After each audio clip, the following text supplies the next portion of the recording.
Olá, eu sou Fred Pericini, sócio fundador da agência F2F e Gaspers.ai.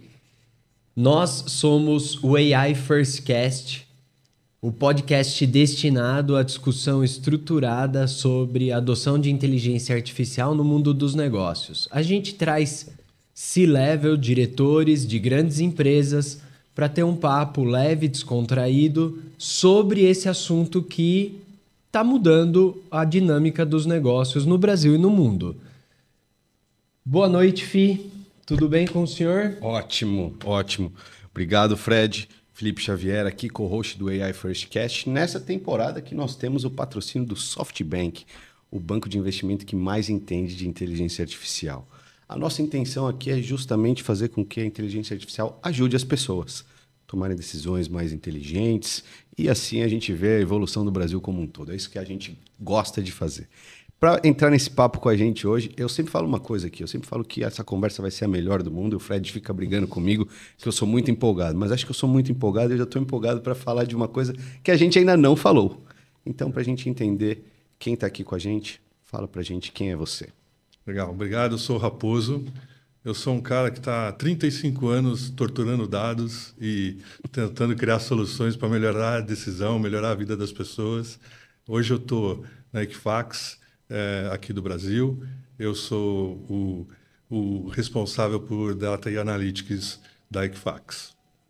E o que é a Equifax? Já roubei, Fred, desculpa. Boa. A Equifax é uma empresa que ela é uma empresa de dados, é uma empresa americana. Ela opera com birô de crédito, está em 24 países e hoje, há uns 2 anos, ela adquiriu a Boa Vista aqui no Brasil e está ampliando seus negócios, trazendo os produtos e soluções aqui para o Brasil. Para dar uma dimensão para os nossos ouvintes, então, 24 países, mais ou menos quantos funcionários? Mais ou menos 13 mil funcionários, aqui no Brasil uns 700, 800 funcionários. E a minha equipe, por exemplo, tem 100 pessoas dedicadas para dados e analytics, para a gente poder criar essas soluções aqui para o mercado.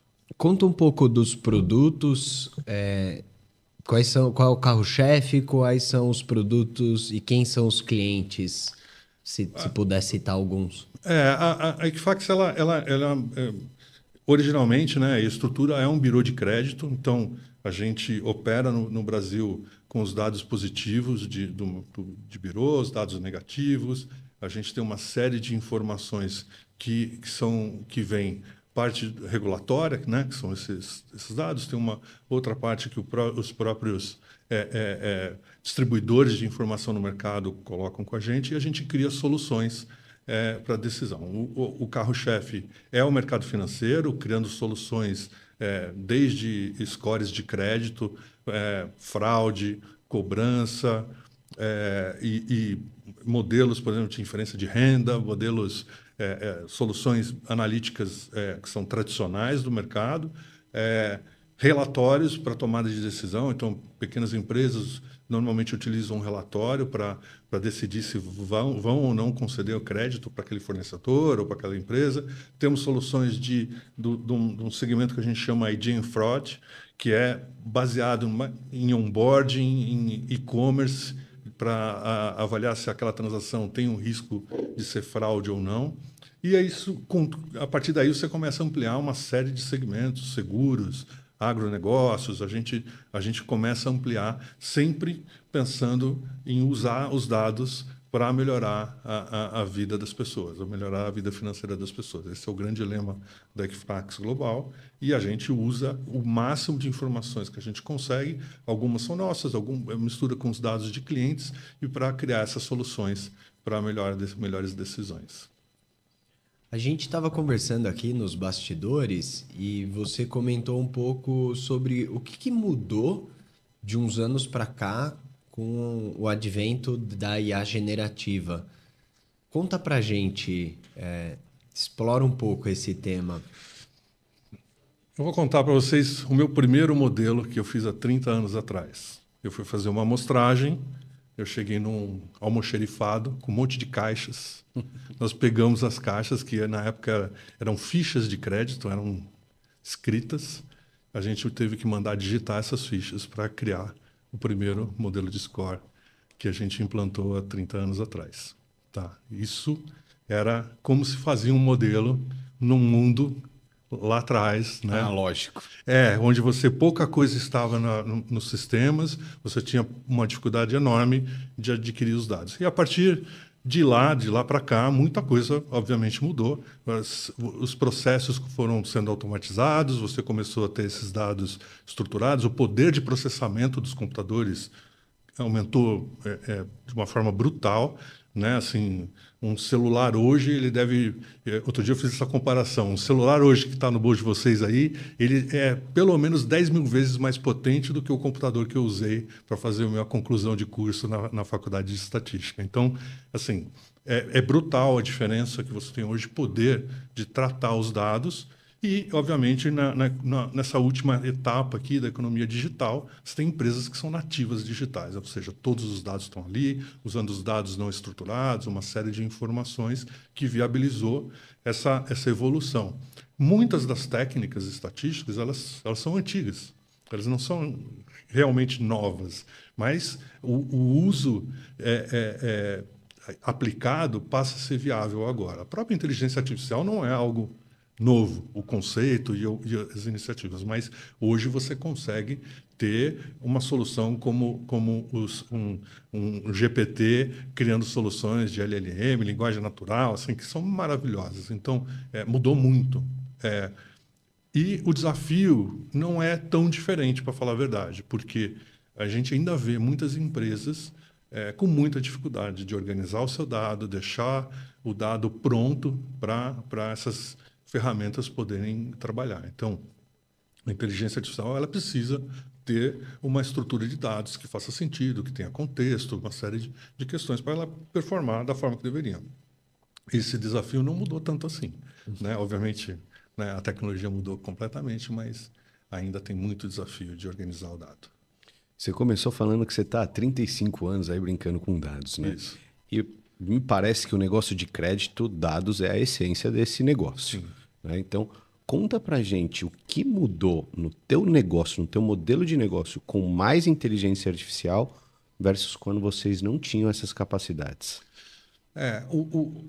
A Equifax ela tem 100 anos, né? mais de 100 anos, e nasceu... Equifax são dados iguais, né? Esse é o nome, a origem do nome.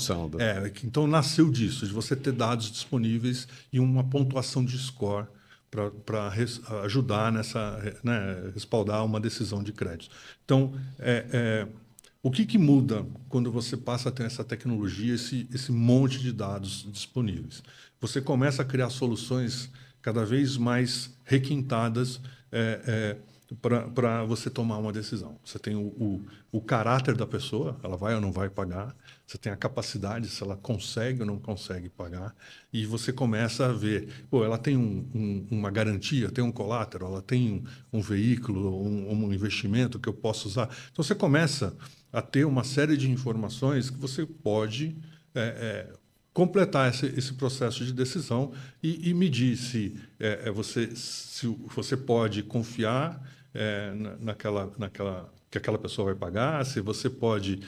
não é um risco de fraude, você vai compondo uma série de soluções que vão permitindo que você ganhe segurança no seu processo de decisão. Né? Os neobanks, vamos chamar assim, os bancos digitais, eles nasceram muito com a retórica de que eu posso ter um relacionamento com o meu cliente, usar informações de comportamento e, a partir daí, decidir um crédito. E é verdade, hoje, cada vez mais, você tem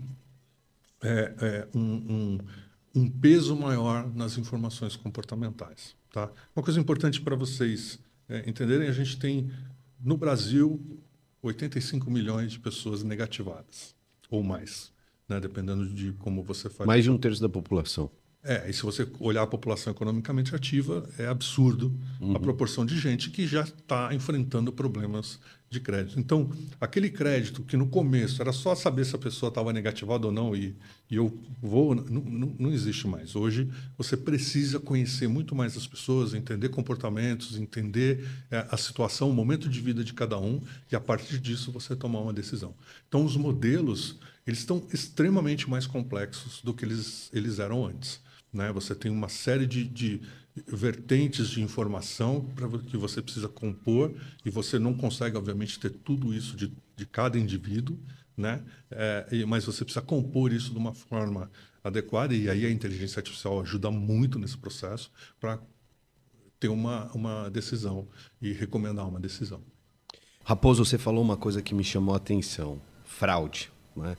O brasileiro ele é muito criativo, mas a gente também percebe que é muito criativo para esse tipo de coisa. Né? Como que a inteligência artificial ajuda vocês a eliminar fraudes? Isso é uma verdade? Os sistemas de prevenção à fraude foram os primeiros a utilizarem redes neurais, por exemplo. Isso há 15, 20 anos atrás começaram. Então, eles foram os primeiros casos onde porque como são raros os casos, são mais complexos, você precisa analisar mais informação. Desde o começo, eles foram quem trabalha com isso foi adotando essa modelagem de redes neurais e aí tem evoluído para os modelos mais recentes. E assim como eu falei, você precisa de muita informação. Você tem questões de biometria, que usa tremendamente as tecnologias de comparação, mas você precisa saber se aquela imagem realmente você pode confiar, então você precisa ter um banco de imagens ou uma referência. Então você tem uma série de soluções hoje e uma boa parte delas em prevenção à fraude utilizam essas tecnologias mais avançadas. Tá? A gente hoje tem uma série de produtos e serviços nessa linha e é uma diversão constante. A maior parte dos modelos que a gente implanta são para a prevenção à fraude. A gente deve implantar mais ou menos uns 130, 150 modelos por ano, porque isso vai mudando, o perfil vai mudando, o comportamento vai mudando. Né? Então, a gente realmente tem aí uma questão onde toda a beleza desse tipo de tecnologia aparece na prevenção à fraude. Né? E vocês já têm algum caso com números de como implantando com inteligência artificial melhorou a qualidade? Cara, tem um caso muito interessante, porque a gente tem uma área que a gente faz checagem de compras no mercado eletrônico, e-commerce, tá? E a gente valida se aquilo tem ou não tem probabilidade de fraude. E normalmente, tradicionalmente nesse mercado, você tem uma mesa para os casos mais complexos ou mais difíceis de você decidir. Você tem um analista humano que faz essa abordagem, né? E recentemente a gente fez um trabalho de implantar esses modelos e a gente criou algumas camadas. Normalmente, em prevenção à fraude, pensa como se fosse um sistema imunológico artificial. Você tem várias camadas que vão para o fraudador, ele precisa passar por todas. Várias barreiras de defesa, e você vai defendendo. Então, é como se fosse um sistema imunológico artificial. E aí, a gente tem a gente reduziu a derivação para a mesa. Assim, hoje, menos de 5% a gente deriva para a mesa, porque a gente consegue tomar uma boa parte das decisões com uma camada de modelos. E quando chega na mesa, a gente tem uma outra estrutura de modelos que simula um analista tomando uma decisão, analisando o caso. A gente pega aquelas informações, são algumas informações a mais que ele tem nesse momento, e a gente tem um agente ali que também decide. E hoje a gente já está, um agente, ele mais ou menos ele cobre cinco posições, que seria de uma pessoa, e a gente deve estar evoluindo para ter muito mais para conseguir tomar essa decisão.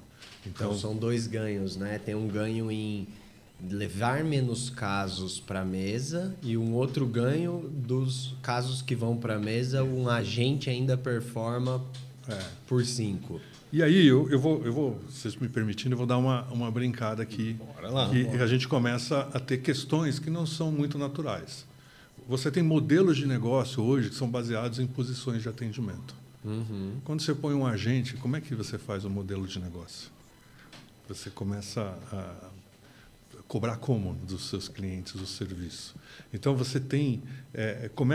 a IA ela começa a impactar modelos de negócio. Como você vai colocar os seus serviços a partir do momento. Você pegar um outro caso, por exemplo, empresas de consultoria, que normalmente elas cobram por tempo e por quantidade de pessoas. Várias empresas de consultoria que eu converso estão assim escalando agentes de IA para tudo quanto é lado. E pô, ela melhora o processo dela e reduz brutalmente a receita. Não pode. Então, a gente vai ter que começar a refletir como um modelo de negócio onde qual é o valor agregado que aquele serviço está prestando e não mais essas métricas tradicionais. A gente vai ter que mudar essas questões. Então, isso é algo que a gente começa a ver a partir do momento que você começa a escalar o uso da inteligência artificial para uma série de processos. A gente está no comecinho, tem uma série de questões que a gente precisa discutir, mas vai mudar. O negócio, a estrutura de negócio vai mudar. Não é só ganhar eficiência, não é só melhorar a relação com o usuário final, né, e ter uma explicação, mas a estrutura do negócio ela não vai mais ser a mesma. A gente vai ter que repensar muito em como se posicionar como empresa prestadora de serviço se você tiver uma estrutura com bastante agentes funcionando. E você, nessa frase final, usou a palavra, o termo, prestadores de serviços. Isso. Por quê? Você acha que prestadores de serviços profissionais estão mais vulneráveis ao impacto da IA generativa? Não, porque eu acho que quando você tem o relacionamento final com o consumidor, tudo que você faz é para o seu benefício como empresa ou, né, obviamente, o benefício para o seu consumidor e tudo mais. Então, ali é um sistema que você está investindo, você está melhorando, né, ou ganhando eficiência ou melhorando ali a solução para o seu cliente direto. Quando eu sou B2B, B2C, eu sou um prestador de serviço para aquela empresa poder prestar o melhor serviço para o cliente final dela.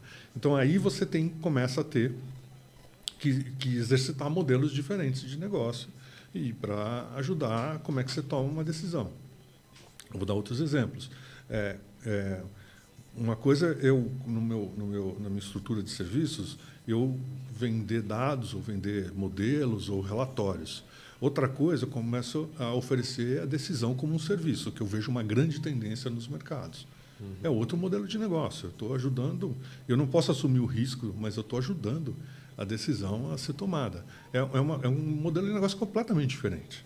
E eu preciso, agora eu tenho viabilidade para fazer isso, eu tenho demanda para fazer isso, eu vou precisar repensar como é que a gente posiciona esse tipo de produto e serviço, que não é só tecnologia mais, é uma tecnologia com uma decisão embarcada, né?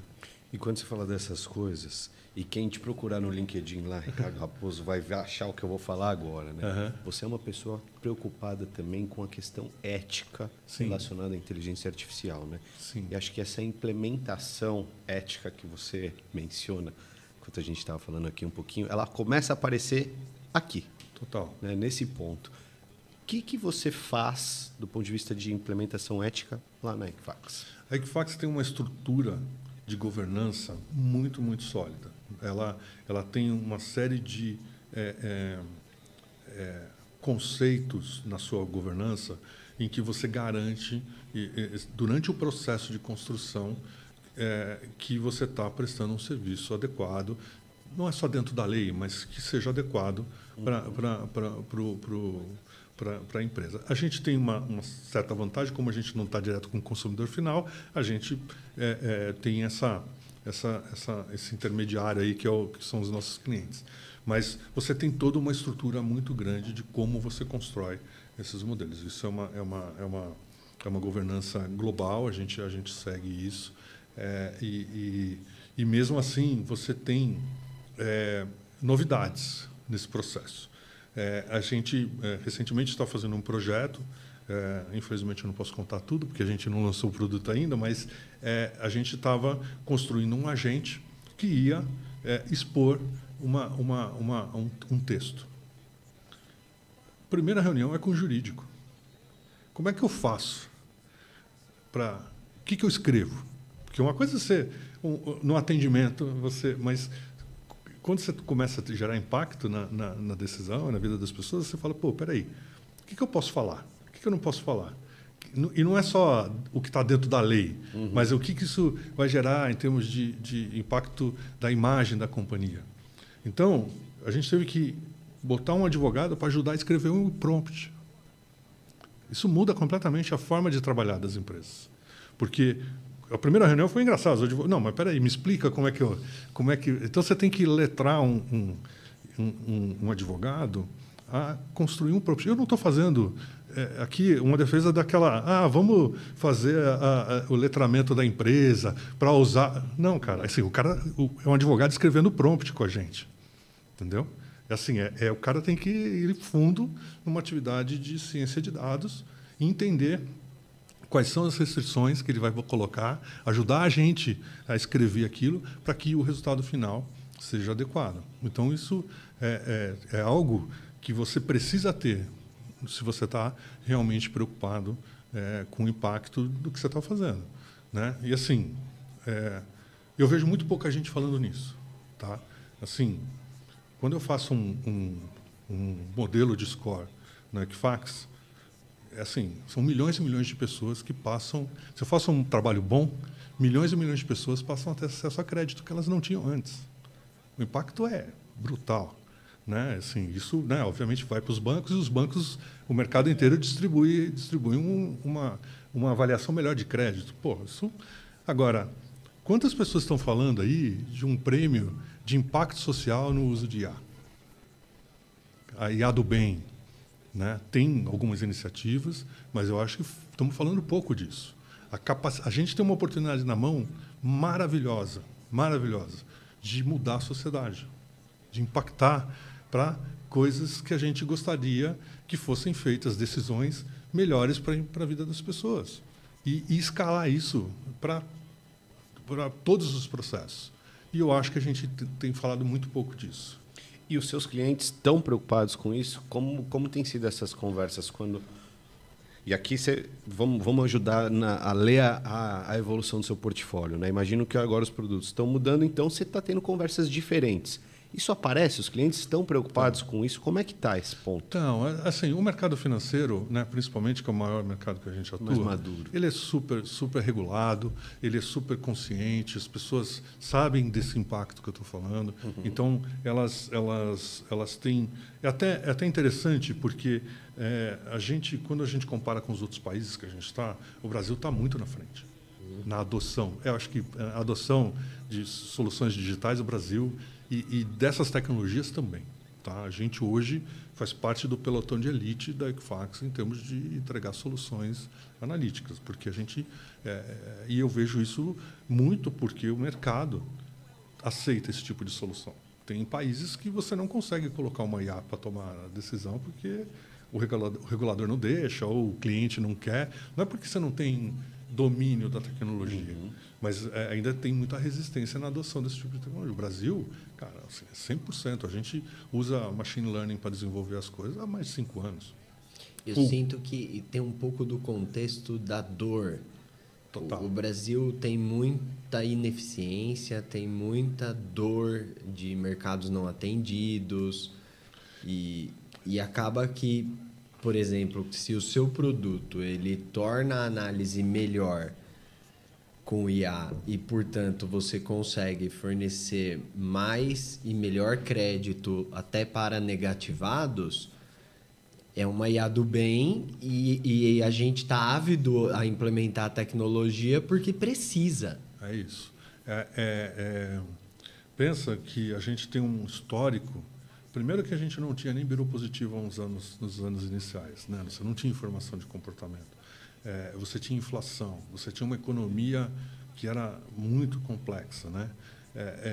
Se você não evoluísse os sistemas analíticos, era muito difícil você operar. Bom, como a gente tem um histórico de economia que é muito volátil, a gente teve que desenvolver essas tecnologias, teve que desenvolver processos de decisões muito mais robustos com informações alternativas. A gente não tinha opção de países maduros, onde você tenha uma fartura de informação, tudo organizado. Então, a gente realmente criou uma musculatura analítica, vamos chamar assim, muito grande. No mercado como um todo, tá? Não é só...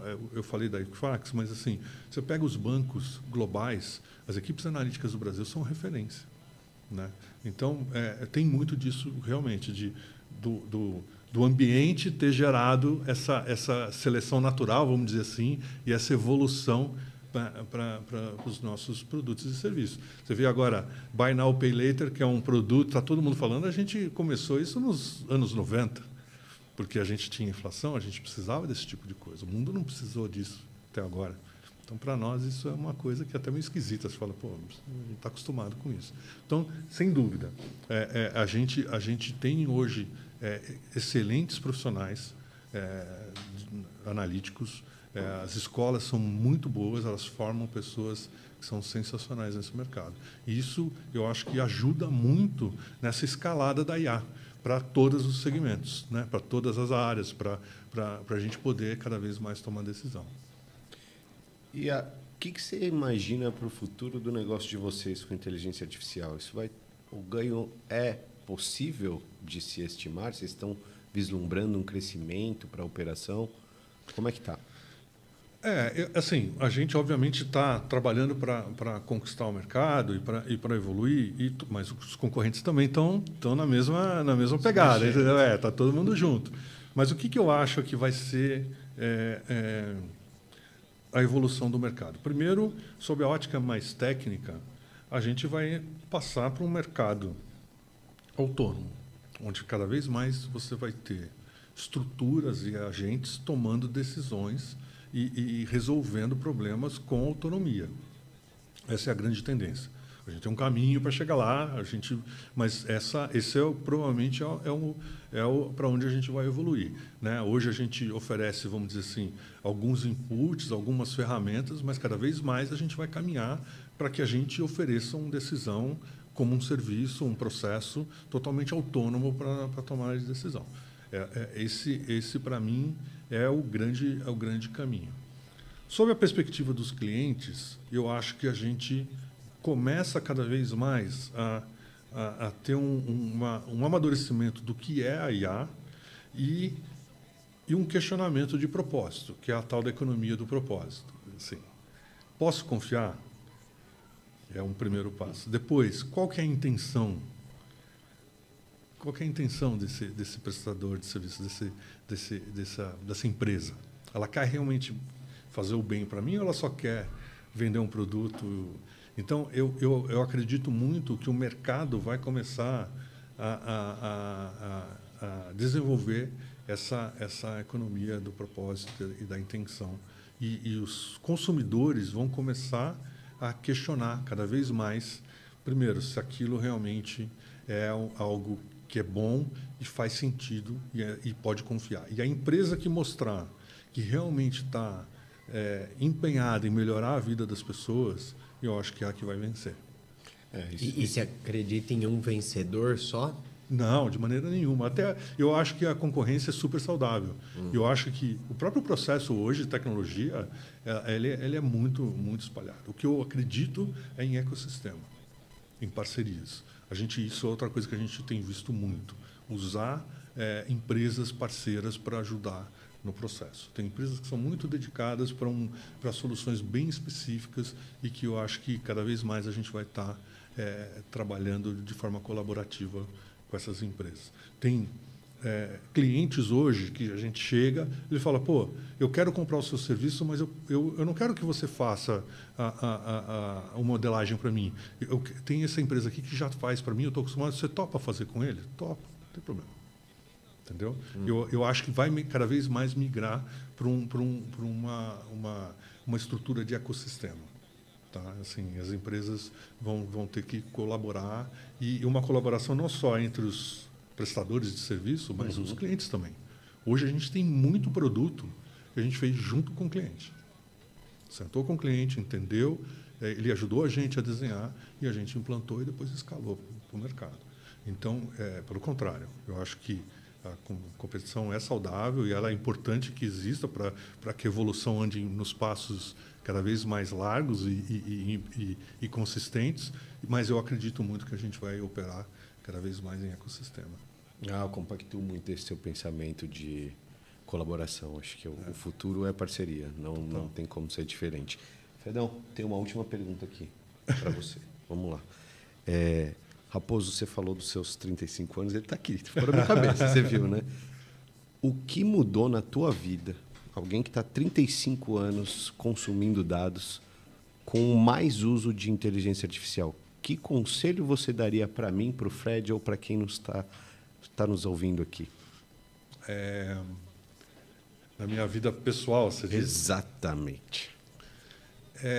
Eu acho que a tecnologia, essa tecnologia, ela vai ser uma extensão do nosso corpo. Nós vamos virar seres biônicos aqui. E eu acho que adotem de forma aberta essas tecnologias. Experimentem, usem, vejam o que é bom. Seus filhos, eduquem a usar de forma consciente, porque é uma transformação que eu não tenho dúvida que vai cada vez mais melhorar a nossa vida, né? Eu tenho uma coisa que eu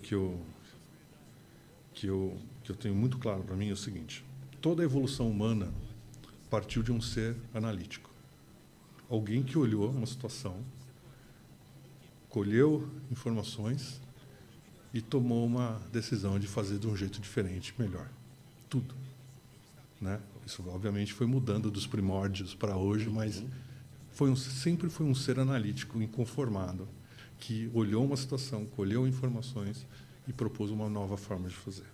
Nós estamos vivendo uma evolução assim muito transformadora na nossa vida e vai melhorar a nossa vida, não tenho a menor dúvida disso, né? E aí, como é que a gente adota isso, como é que a gente põe isso no nosso dia a dia de uma forma positiva, né? Porque assim como tem várias coisas que são positivas, você também tem várias questões, né, complexas de uso de tecnologia e tudo mais. Mas como é que a gente aprende a usar isso de uma forma que melhora a nossa vida? Porque é impressionante quando eu olho a minha história. Você entrar hoje fazer uma pergunta, ter um agente para te ajudar com investimentos, te ajudar numa melhor compra. Eu tenho um que me ajuda a fazer receitas, que eu gosto de cozinhar. Cara, é maravilhoso, cara. É assim, um negócio sensacional. Então, usem, adotem profissionalmente, adotem pessoalmente, né? E assim, cara, e vamos fazer a vida melhor, né? Não só nossa, mas quem está à nossa volta, porque é maravilhoso ver o que eu estou vendo. E eu acho assim, eu estou sempre buscando novas formas e estudos e coisas de como é que a gente segue esse processo de evolução. O analista inconformado está aí, né? Tá, a curiosidade move.